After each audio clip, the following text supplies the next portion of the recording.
be going live here in a second.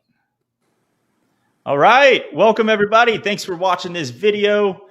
Really quickly, in the next handful of minutes, 20, 30 minutes, or however long George wants to stay around and just powwow, we're going to be talking about how George was able to scale up to $104,000 in just 4 weeks after starting with a lead to close system. Actually, it's a brand new business.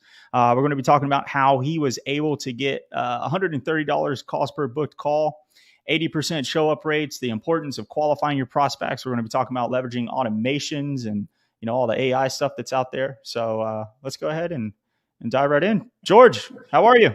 Yes, sir. Doing great. Excited to see everybody. Yeah, absolutely. Thanks for being here, man. So the first place that I'd love to start is just kind of tell us a little bit about yourself. I know you got a marketing agency right now. I understand that that's not your first business that you started. So let's get the lay of the land. Let's kind of see where you were before this and what made you want to start this business. Yeah, sure. So I've always had a career in marketing ever since I graduated college. So I'm not a newbie to marketing. And I had various corporate roles in working with different medical practices, which is the niche that we go after. And COVID hit, some things happened. There weren't a lot of job opportunities. Decided, hey, I know a lot about this stuff. I can help these smaller practice owners.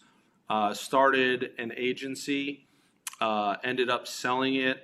Had to wait a little while before doing some new things, and then wanted to take a lot of the mistakes, which there were a ton, the first time I did it, and start fresh. And that's why we just started the new business, new agency, no clients, no case studies, no nothing. Just so from scratch, just brand new. Yes, from scratch. I mean, I wasn't selling cars yesterday and now doing a marketing agency today, but everything was new in terms of the company for sure. Okay. What were some of the lessons? You said you had an agency before, kind of, made some mistakes. And I don't want to put words in your mouth.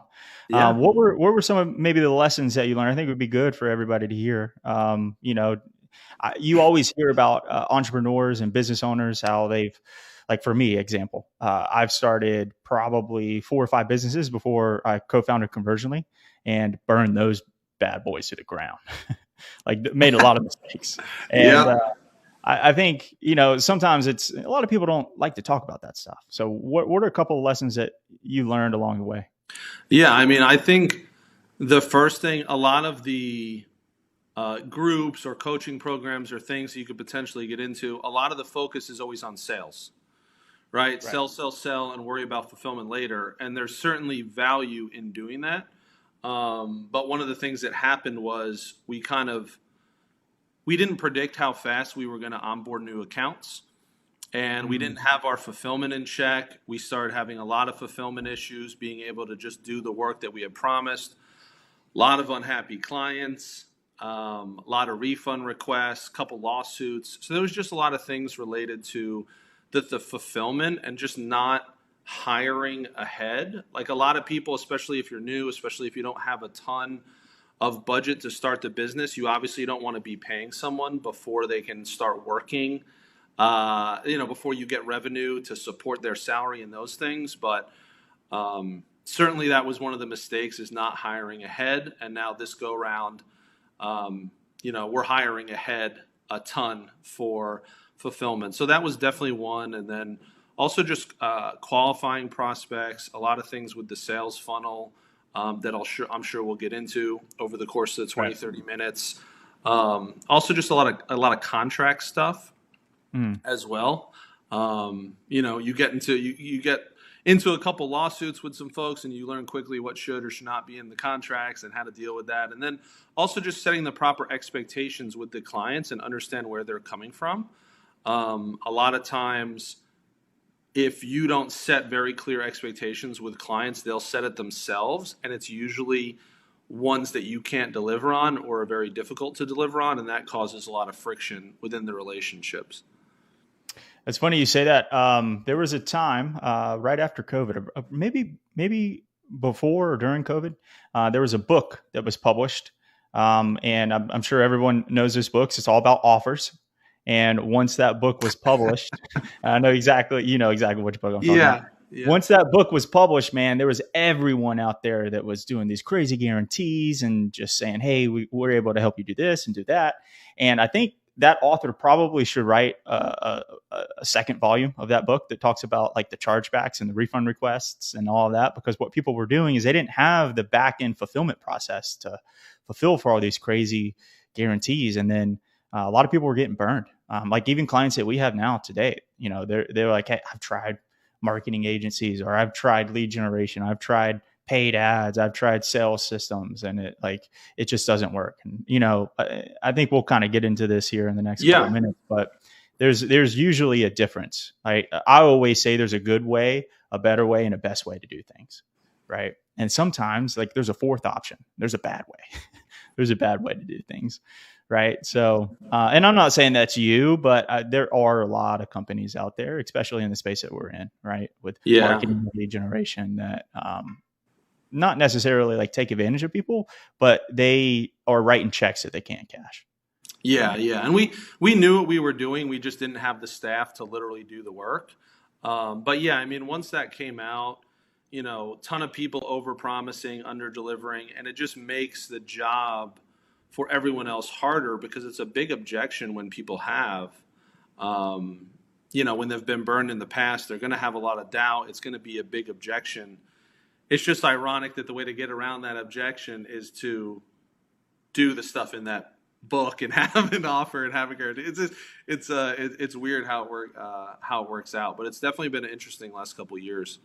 Yeah, for sure. Okay, cool. So you started the business, and I guess like, what all did you try as far as like the client acquisition model, right? So, you know, we're here, like most people are listening to this video, you know, they're really interested in generating leads, turning more of those leads into appointments and growing and, you know, client acquisition systems and stuff like that. So what have you tried in the past that maybe like didn't work, or maybe didn't necessarily have like the right systems behind it? Yeah. So the two primary ways that I've typically relied on is paid ads and cold outbound, and that would encompass email, texting, and cold calling.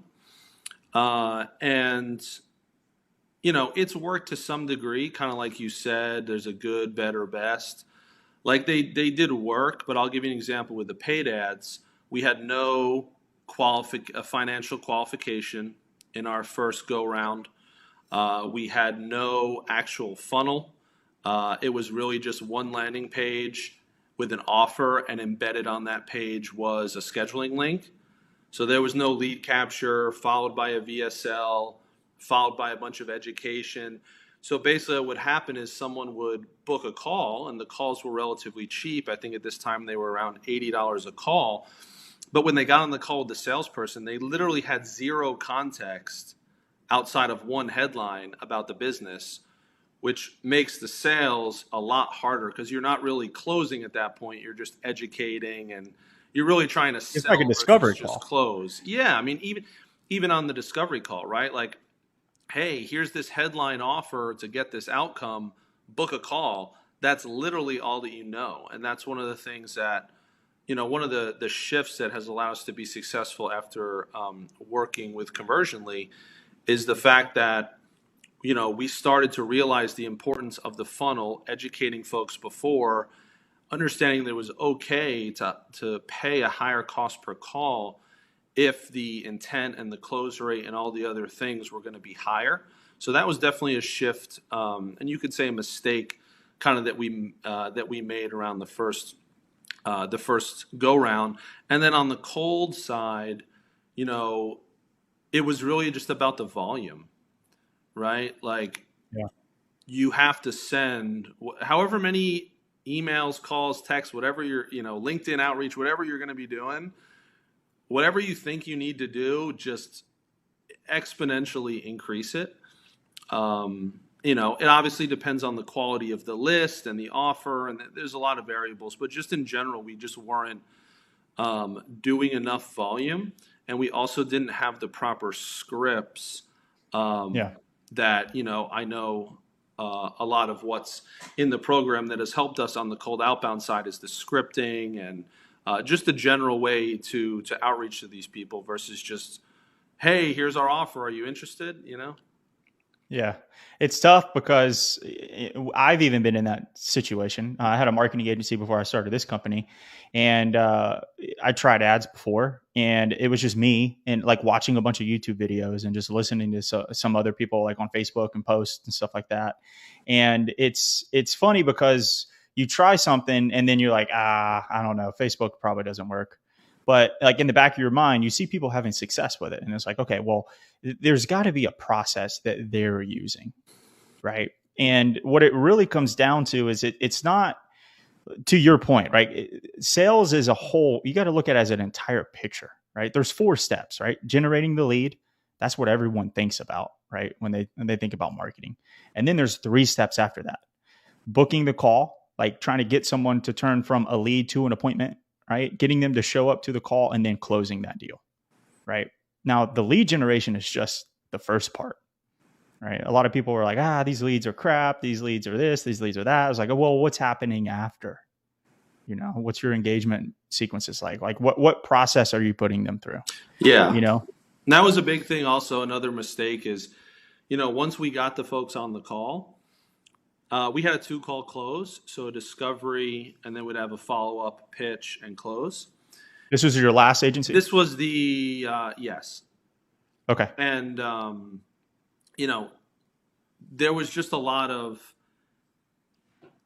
holes in the bucket, if you will, right? Like if you got on the discovery call, you got on that follow-up call, if you didn't close, you might as well have been dead, right? So like there's a lot of stuff in that process. Like, yes, there's 4 steps, but there's also a lot of different things that I'm now understanding that need to happen in between the steps to actually make them successful and make the sales process efficient. And a lot of them are going, through automations and things that I'm sure we'll talk about. But most people are just like, hey, I get a lead.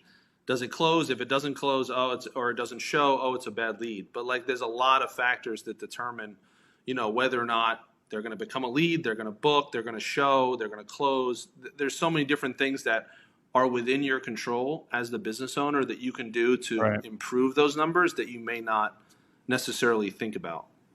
Yeah, they just don't know. And that's where every consultant or someone who knows something that has like, hey, I know this is how you do it, right? And there's always like a value exchange, right? It's usually money for information, right? Now, in that process there that you explained, like those 4 steps, it's easy to say that, but the whole part about turning leads into appointments, there's usually like 3 ways that you can do that. There's 3 layers to that, turning leads into appointments. Number 1 is like getting the funnel dialed in, right? So that they self-book. That's number 1. Like getting them to go from the ad to the landing page, go to like a form that's qualified so that you're meeting with people who are quality, right? They want what you have to sell and they can't afford it. And then getting them to show up, right? So like self-booking. Number 2 is like what happens to those people that opted in, that you generated that lead that did not book, right? So that's where the systems and the processes and the sequences and all of the messaging, the follow-up stuff comes in. And then number 3 is like, there's people that need that extra push. There's people that need someone to actually give them a call and go back and forth with them on text message or qualify them, through a personal phone call. And that's where the like inbound appointment setter that, we always recommend comes in, right? That's how you go from industry average is like 13 to 18% booking rate to 30 and 40% booking rate, which is what we're seeing, right? And you're seeing, and most of our clients are seeing. Now, what do you feel like is the biggest factor to the difference with your old agency and what you're doing now that helped you get to that $104,000 in 4 weeks, which is amazing, by the way. And I don't want Conversion Lead to take all the credit because like we build all the stuff for you, but you're the one that actually has to execute that, right? So kudos to you, George. But yes, what do you feel like is the biggest difference between what you were doing before and what you're doing now? I think there's kind of 2 parts to it. I think the first is within the offer itself. It definitely plays a key role in terms of how we're differentiating ourselves from competitors, to kind of reduce the barriers, make it easy for people to want to do business with us. And then the second piece is really the funnel and the sales system, the automations, the appointment setter. I mean, it's a night and day difference, and it allows you to optimize those different steps. Whereas before, I was basically just optimizing my whole business around a cost per booked call. Didn't matter if they show, didn't matter if they closed. You know, I thought that the lower I got that number, the better off I was going to be. And I think that's one of the biggest transitions is understanding that, you know, putting friction into the sales process in strategic ways is going to benefit you. And, you know, working with a team like Conversionly to get some guidance around that. Those were the two biggest shifts that we made. Yeah, it's funny that you say that. When we kind of first was dialing everything in, we did the same thing. It was like cost per book call, cost per book call. And then we came to the realization, it's like, it's not really like, that's not the KPI that we want. What we want is cost per offer, meaning like, okay, we got 5 sales reps. Every single person is booking 6 calls on their calendar 2 or 3 days in advance, right? We got an 80% show up rate. Now, like that's the real quality metric, right? How many of those people that you're speaking to are you giving an offer to? Meaning like when you get on a sales call, you go through the discovery, you're like, okay, this person is definitely a fit. Let me go ahead and pitch him and then give him the price. And then that's an offer. Yeah. Right. Yeah. Because you could have $90, $80, $70 cost per booked appointment, but like everybody is just not great quality and your close rate is low, but everything else looks good. But it's because of the quality that you're pushing through, right? So it's a big picture. Yeah, like right? just for comparison, like originally our cost per book call was like high 70s, $80. Our show rate was like 50%. Our close rate was abysmal for 5%, if that. And all those things add up. And just looking at it a lot differently in terms of, you know, the cost that you're doing to offer or ultimately the cost you're paying to acquire the customer. Yeah, but it's easy at the beginning to focus on the first step in the process. Like we were talking about earlier, most people just focus on lead gen. That's great because it's the first thing in the process, so it makes sense. But then, you know, you quickly learn or need to realize that there's just a lot more things involved. Yeah, 100%. Yeah. And I think, you know, that is the first step in the process. That is something that you need to dial in. But I mean, we're probably going to beat a dead horse here, but you got to think about the sales process and marketing process as an entire picture. And the fun part about this is it's almost like you're playing a video game, right? Because if you know your numbers and you know your KPIs, then that will tell you, right? If I know, okay, cool, my cost per booked appointment is where it needs to be, you know, sub 200. And my show up rate is 80%, but then my close rate is 10, 15%. You know, what we want it to be is around 20. Then we know we may have a messaging problem, right? We're maybe not getting the right people in, or we have a messaging problem on the sales call, or it could be the sales reps, right?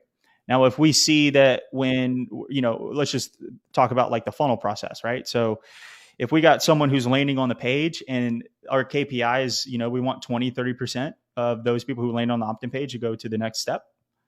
And it's like 5%, then we know there's a disconnect in the opt-in page and the ad. And they say, okay, cool. That tells you what you need to fix.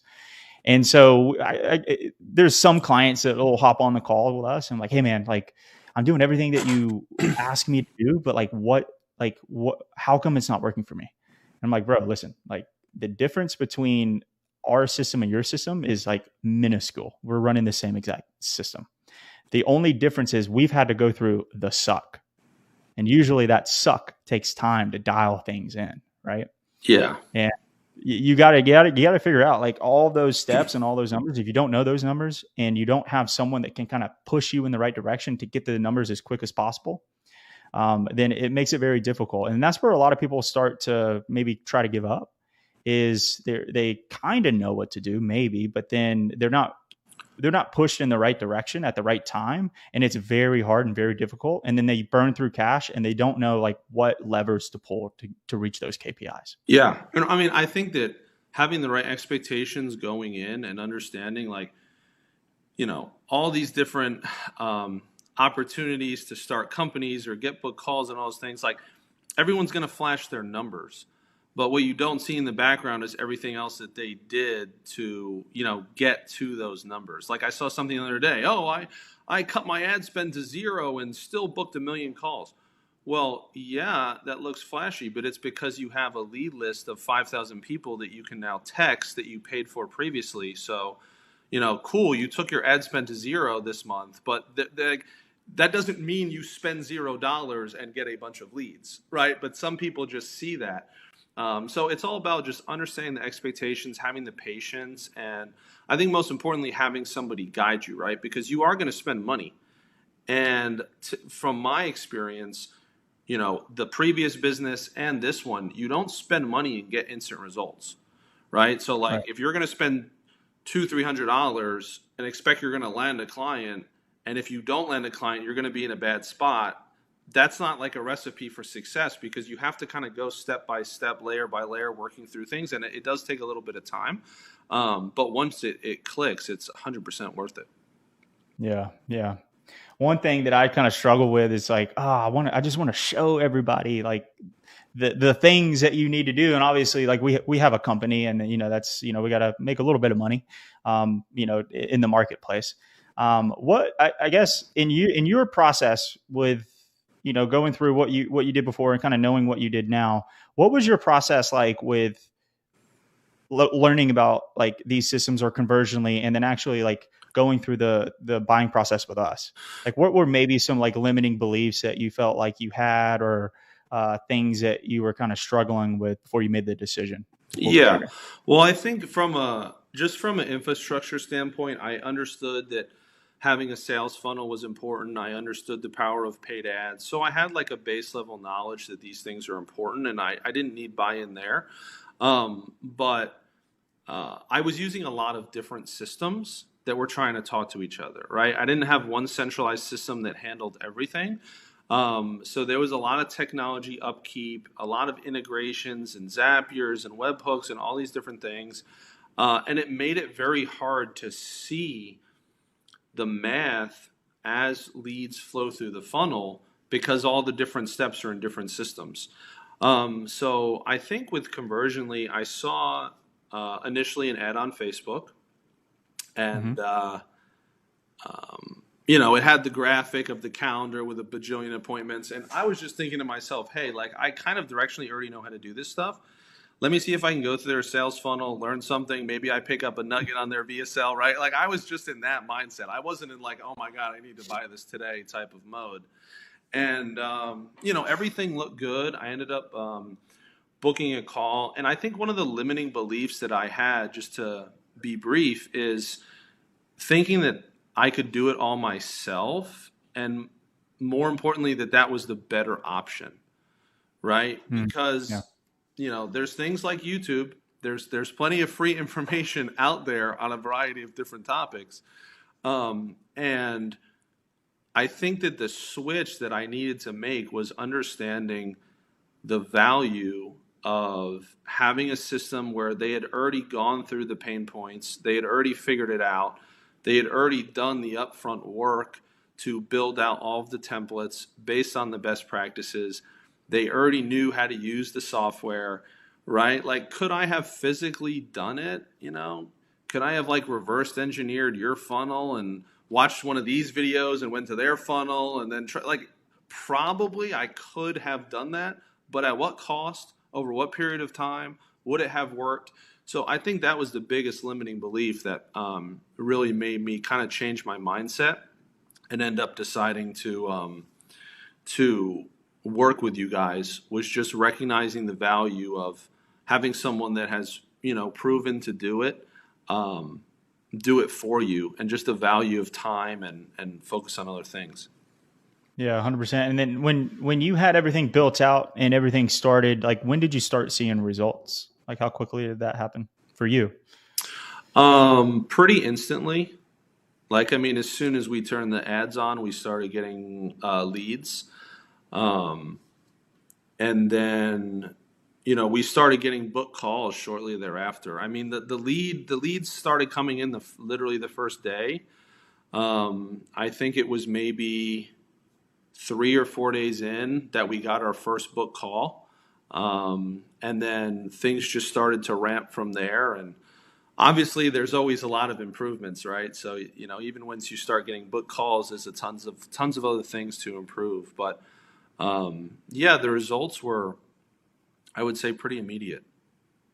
That's awesome. And what do you feel like, what was your experience with like just seeing that turn on and start seeing leads come in and appointments go? Like where do you feel like your mindset was at with, okay, this is what I got to do. Or I guess a better question would be like, where were a couple of spots where maybe you didn't think about that you were like, oh, wow, that's wild. That's crazy.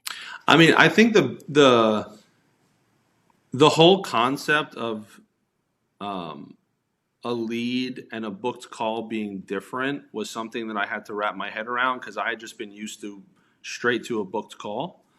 And part of that was I didn't have the infrastructure to be able to properly capture the leads. So if they didn't self-book, they had no value to me because I didn't have the infrastructure to take advantage of them. So I think that was a big mind shift. And then also just going through the process and having patience, waiting for it to evolve, right? Because you start getting leads, then you start optimizing your cost per lead.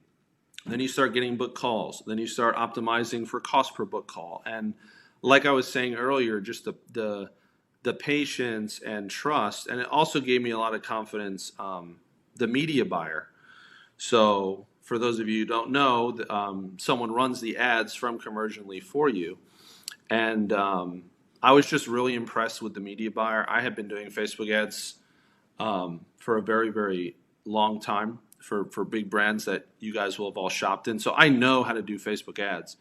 And I had some limiting beliefs also around like the media buyer, how good are they going to be, like all these sorts of things. And, we were in lockstep, 99, if not 100% of the time, which really gave me a lot of confidence to go figure out the rest of the business because I knew, and I had also been burned by myself previously, right? Where I got a bunch of clients and then didn't have the fulfillment. So as soon as I started, things started to take off, I kind of had some confidence there, especially that you guys were going to be, looking at it day to day. And then I was able to go turn my energy and be like, okay, I know these things are going to come in. Let me not mess up what I messed up last time.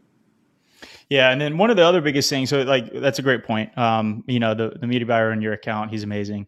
And it's good to have someone to just, even if you are experienced running ads, just to have another, set of eyeballs on the account that's maybe worked with people in your industry and like knows all the hiccups and knows what buttons to push and stuff like that, and angles to kind of hit on, the creatives to use and copy to kind of tweak. And so, that's obviously one part. It's a lead gen part. And then like, there's the whole sales system. And a lot of times people come in and they're like, I'm terrible at following up on my leads. And that's probably one of the biggest, we did a big study and, obviously the data shows that if you follow up at least 6 times and try to call them in the first 5 or 10 minutes, like drastically increases the chances of those KPIs and those conversion rates. Right. So what was your experience like? And when did you implement the appointment setter, the person that is, the inbound appointment setter that's following up with all those leads? Immediately.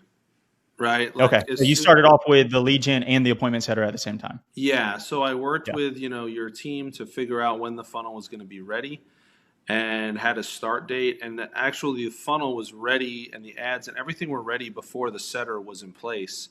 So we actually held launching for like 6-7 days until the setter was in place and trained. And we launched them congruently.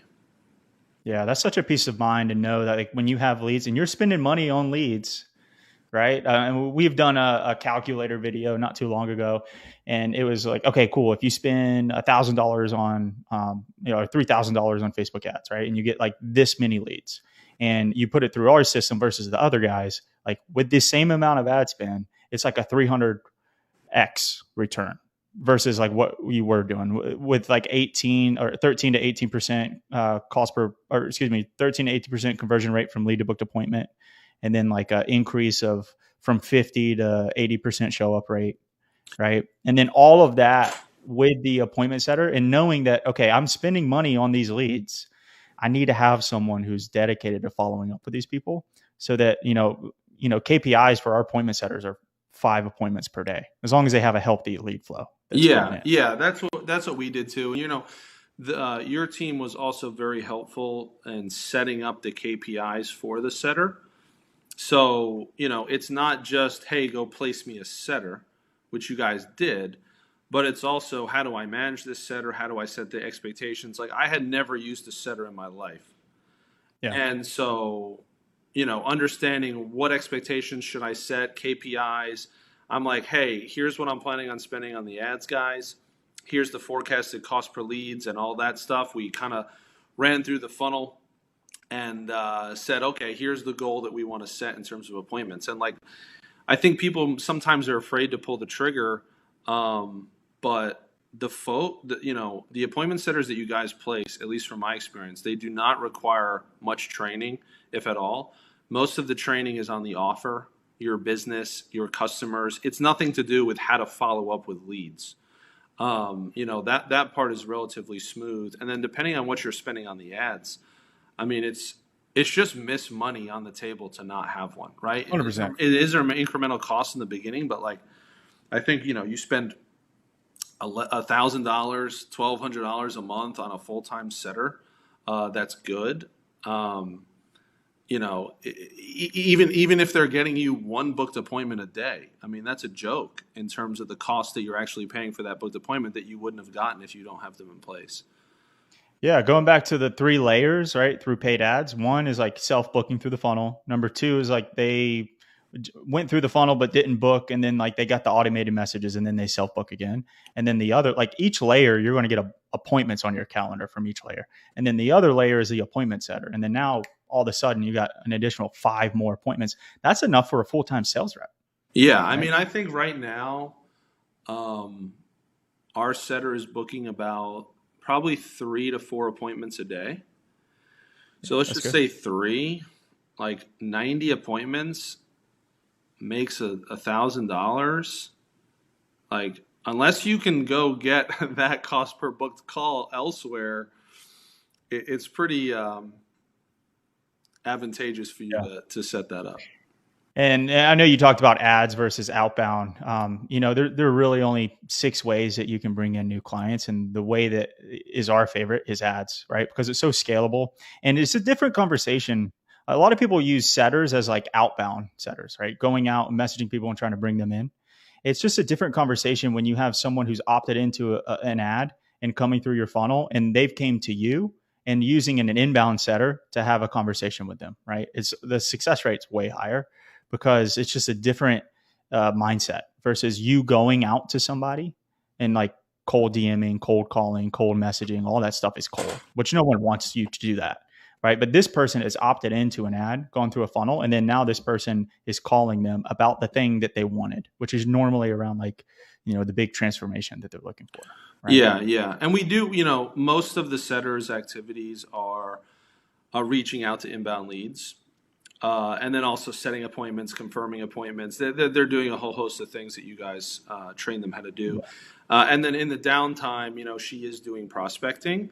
And then the automations handle the outreach. So let's say cold texting people, cold emailing people. And then she is able to service the responses. But, I mean, the bread and butter is the paid ads. And I can see if there are budget constraints, why starting cold email and cold text and other things would be a more attractive option. But I think as quickly as you are financially able, the ads are. There's no other way to get the leads at that scale when you're starting out, right? There's arguments for doing other things later once you have a bunch of customers and other things, but starting out, like there's nothing that compares to it. Yeah, 100%. So let's talk about $130 cost per book call. What do you feel like was like, the number 1, number 2 lever to pull to get to that? So I think just split testing, which you guys help clients do, is very important.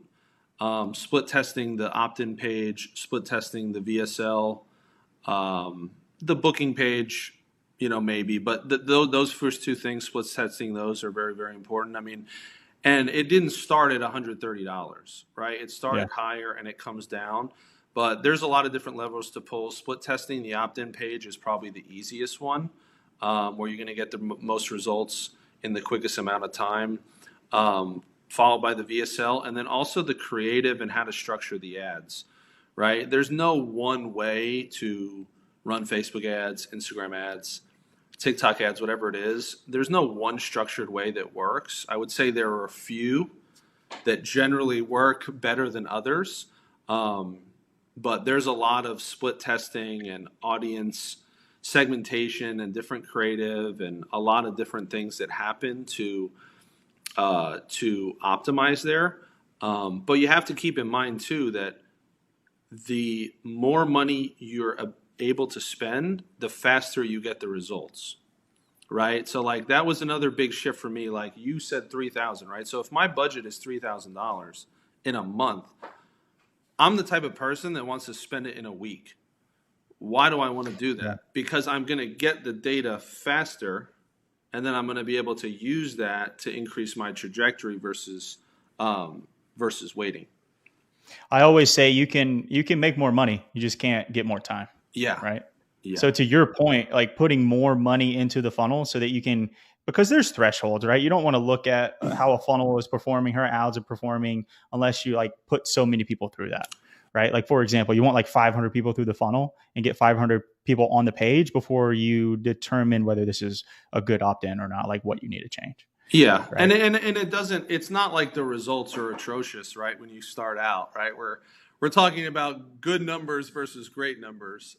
We're not talking about, blowing $3,000 and nothing happening. That's certainly like 16% opt-in rate to like a 25. Yeah, like I think when we first started running, we had about a 15% opt-in rate on the opt-in page, and then now we're up to high 20s.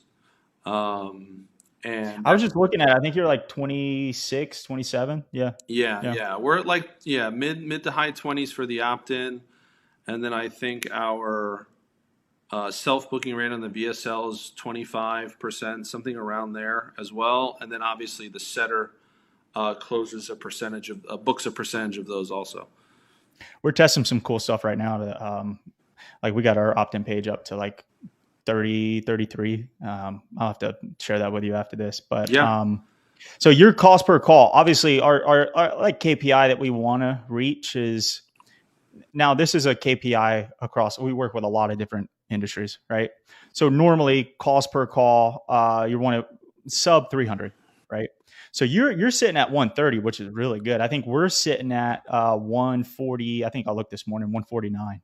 Now your 130 is good because you have so much friction in the funnel, right? Now when I say friction, what I mean is like what we normally recommend to have really high quality appointments on your calendar is they land on a page and it's an opt-in page where they got to enter in their information, go to a page to learn a little bit more about your offer, normally with like a 4 or 5 minute VSL, and then maybe some other like social proof stuff like that. And then they go to another page to book an appointment. And now what we recommend is you have anywhere between 2 to 8 qualification questions to make sure you're weeding out the people who aren't good fits, and then they can book a call. Right. So the more friction that you add in, usually the higher your cost per call is, but the higher quality that you have. Right. Now, before, George, when you said that you were going from lead to booked appointment page, and it was probably just name, email, and phone number, your cost per appointment was probably really low. And I think you even said that earlier, but the quality was not great. Right. So there's like kind of like a push and a pull there. So your $130 cost per call is really good considering all the friction that you have. Yeah. And we did with the first one, we did have a couple questions, but it was more kind of pre-discovery questions for sales. It wasn't necessarily qualifying questions. But we definitely put a few in place for the new funnel with you guys. One of them was a financial qualifier, which has definitely helped. And honestly, it hasn't impacted the conversion rate the way that I thought it would. I thought it Yeah. was going to have a bigger impact on the conversion rate, and it hasn't. And the other piece of it too is the targeting, right? Like it's kind of a balance there. Like if you have a very broad audience in your targeting on the ads, you need more qualification questions versus if you're able to dial in the ad audiences um, at a more granular level, you can kind of get the same result with less qualifying questions. So it's just a give and take, like depending on your market and who you're going after and how you're able to target them. Yeah, 100%. And I think to your point, and the targeting, I think that's one big part. But what I feel like is a even bigger part is your creative. Oh yeah, Like, so I mean, there's a lot of stuff like that you can do, button pushing and like targeting people in audiences and stuff like that. But I think your creative probably, I mean, maybe even 70% of the ad comes from the creative. Like the quality of the leads come from the creative. Like, is that video, is that image, is that copy, is that headline, is it speaking to the person who has that pain point and is the person that you're looking for, right? And then that's how you get them to stop, look at it, click the button, want to actually fill out their information to learn more. And then on the the VSL page, you're like, oh, okay, I actually want to speak to this person for this offer, right? And that, I mean, if you can get someone to think my time is better spent speaking to this company than folding the laundry, picking up the kids, checking emails, doing everything else, then you're not ever going to have to worry about a booked appointment problem or a show up problem or a sales problem for that point. yeah, I completely agree. The importance, the creative is probably the number one lever. It hasn't always been that way, but the algorithms have gotten so good on the ad platforms now that that's really Yeah. it used to be more audience heavy. Now, like the creative is a huge factor. And what's interesting that we've noticed is different audiences, the creative that they respond to is different, right? So you would think, generally speaking, like business owners, as an example, like what works for this business owner is probably going to respond good to this business owner. But once you kind of build it out and segment it and the way that your media team sets up the account, it's amazing to see the variance between different types of creative that are relatively similar in terms of the offer and the structure and how they perform depending on who's seeing them. Because like Yeah. we've been at $130, but we have some that are 80, we have some that are 190, right, and everything in between. And it's all just different combinations of the creative that we're able to test out. And your team is also good at one, building the creative up front, the images, or if it's a video, giving the scripts, but also identifying and pinging me like when new creative is needed, what I should tweak, handling the video editing.